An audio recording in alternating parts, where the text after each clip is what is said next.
Ini ada suasana gempa dan bangunan goyang.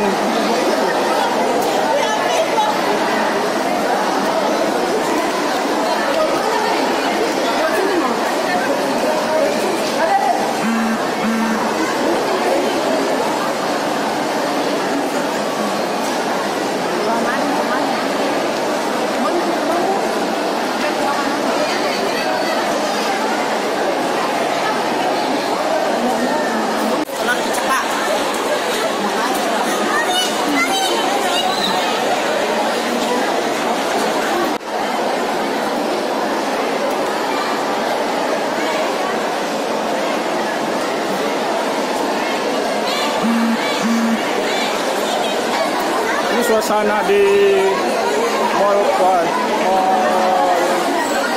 Ratu Indah.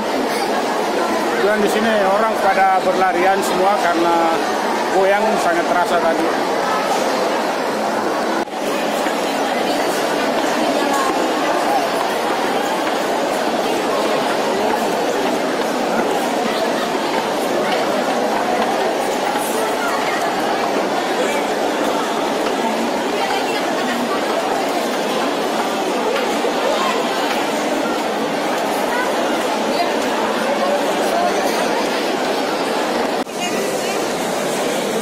Saya masih di Mall Ratu Indah bersama istri.